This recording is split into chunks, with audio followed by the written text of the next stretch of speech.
Assalamualaikum warahmatullahi wabarakatuh. Perkenalkan, nama saya Anissa Salsabila. Saya Winda Oktavia. Saya Rati Agustiningrum. Dan saya Fatul Kirom.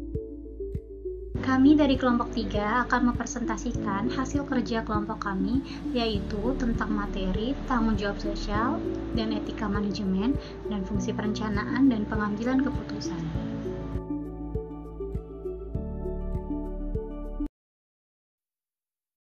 Baiklah, saya akan menjelaskan materi yang pertama, yaitu tentang tanggung jawab sosial perusahaan.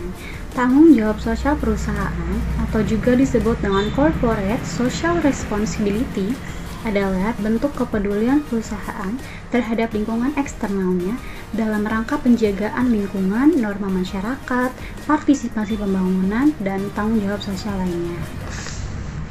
Strategi pengelolaan tanggung jawab sosial perusahaan.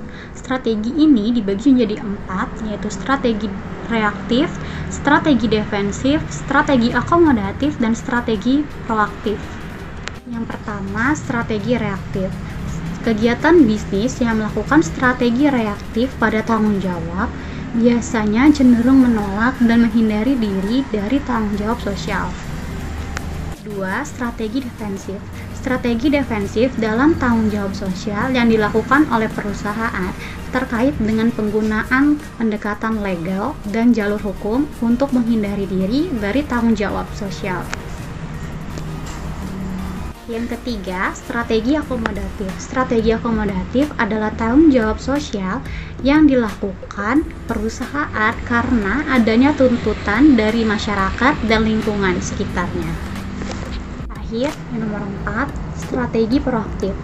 Perusahaan memandang bahwa tanggung jawab sosial merupakan bagian dari tanggung jawab untuk memuaskan stakeholders. Jika stakeholders terpuaskan, maka citra positif perusahaan akan terbangun.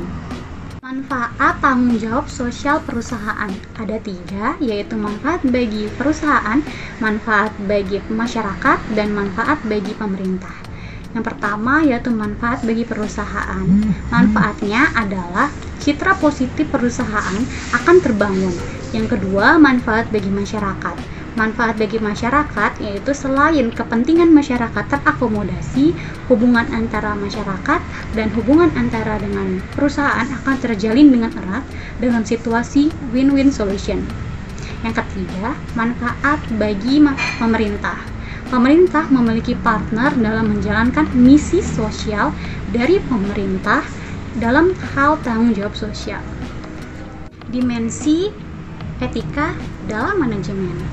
Kita harus mengetahui dulu apa arti dari etika. Etika adalah pandangan, keyakinan, dan nilai akan sesuatu, yaitu baik dan buruk, benar dan salah, yaitu menurut Griffin. Sedangkan arti etika dalam manajemen yaitu standar kelayakan dalam pengelolaan organisasi yang memenuhi standar kriteria etika.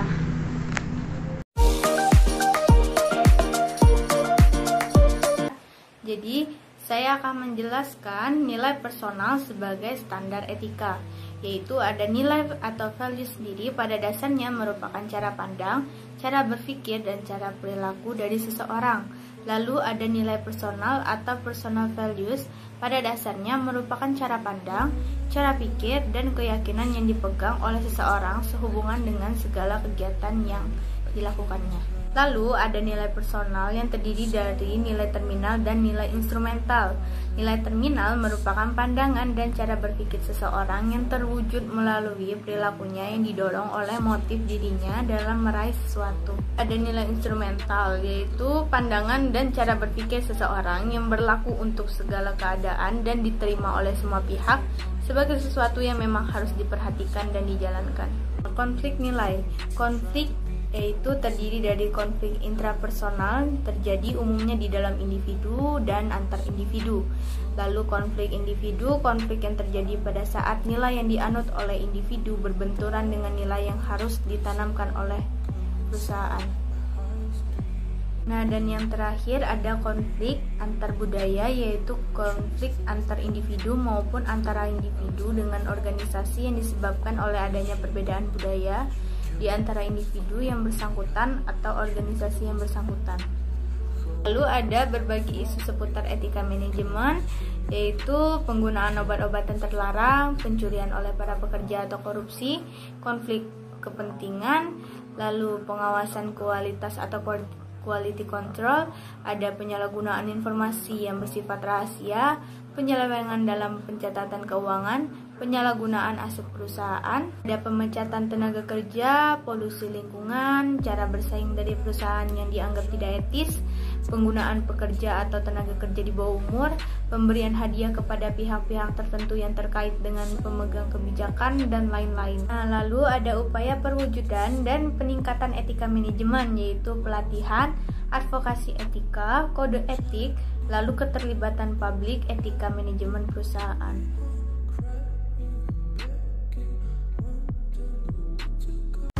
Fungsi perencanaan dan pengambilan keputusan. Pengertian perencanaan. Perencanaan atau planning adalah sebuah proses yang dimulai dari penetapan tujuan organisasi, menentukan strategi untuk pencapaian tujuan organisasi tersebut secara menyeluruh, serta merumuskan sistem perencanaan yang menyeluruh untuk mengintegrasikan dan mengkoordinasikan seluruh pekerjaan organisasi hingga tercapainya tujuan organisasi. Perencanaan dapat dilihat dari 3 hal, yaitu proses, fungsi manajemen, dan pengambilan keputusan. Dari sisi proses, fungsi perencanaan adalah proses dasar yang digunakan untuk memilih tujuan dan menentukan bagaimana tujuan tersebut akan dicapai. Dari sisi fungsi manajemen, perencanaan adalah fungsi di mana pimpinan menggunakan pengaruh atau wewenangnya untuk menentukan atau berubah tujuan dan kegiatan organisasi.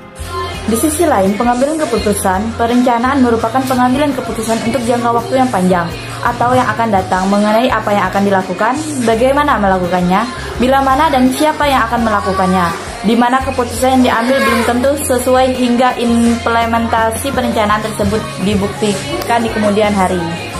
Misi atau manfaat dari perencanaan. Pertama, pengarahan organisasi. Kedua, minimalisasi ketidakpastian. Ketiga, minimalisasi investasi sumber daya. Keempat, penetapan standar dalam pengawasan kualitas. Persyaratan perencanaan. Pertama, faktual dan realistis. Kedua, logis dan rasional. Ketiga, fleksibel. Keempat, komitmen. Kelima, komprehensif atau menyeluruh. Peran, tujuan, dan rencana dalam proses perencanaan. Tujuan pada dasarnya adalah hasil akhir yang diharapkan dapat diraih atau dicapai oleh individu, kelompok, atau seluruh organisasi. Rencana adalah segala bentuk konsep dan dokumentasi yang menggambarkan bagaimana tujuan akan dicapai dan bagaimana sumber daya perusahaan akan dialokasikan. Penjualan dari proses pencapaian tujuan hingga segala hal yang terkait dengan pencapaian tujuan. Jenis tujuan. 1. Berdasarkan jumlah, tujuan tunggal dan tujuan yang banyak. Berdasarkan kejelasan, tujuan yang dinyatakan dan rujukan yang diaktualkan atau nyata.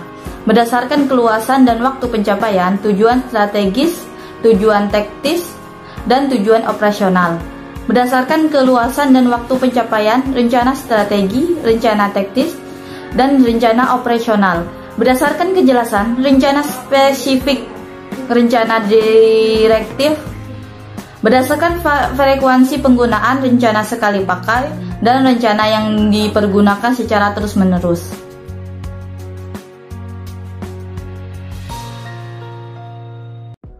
Di sini saya akan menjelaskan pendekatan dalam penetapan tujuan. Pendekatan dalam penetapan tujuan dibagi menjadi 2, yaitu pendekatan tradisional atau traditional goal setting dan pendekatan manajemen berdasarkan sasaran atau tujuan atau manajemen by objective. Selanjutnya perencanaan, yaitu bagian arus atau flow charts, bagian gain atau gain charts, jaringan ports atau port networks, dan lain-lain. Oke, next.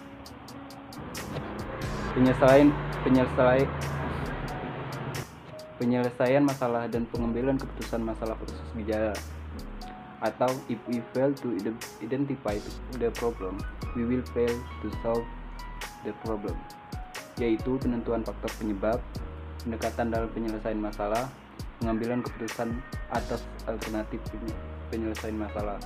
Selanjutnya, lingkungan dan pengambilan keputusan, yaitu keputusan pada saat keadaan yang pasti atau certainty, keputusan pada saat keadaan yang tidak pasti atau uncertainty, dan keputusan pada saat keadaan mengandung resiko atau risky condition. Oke, next. Proses pengambilan keputusan dibagi menjadi 5, yaitu 1. Investigasi, 2. Penentuan alternatif, 3. Implementasi dan pengawasan, 4. Penilaian alternatif dan penentuan keputusan, dan 5. Implementasi dan pengawasan. Oke, next. Oke, selanjutnya memperbaiki keputusan, yaitu penggunaan aturan terhadap alternatif keputusan, kriteria prioritas, kriteria minimum, pengujian terhadap berbagai alternatif keputusan, pengambilan keputusan secara berkelompok, teknik Surheide, teknik kelompok nominal, teknik Delphi, dan lain-lain.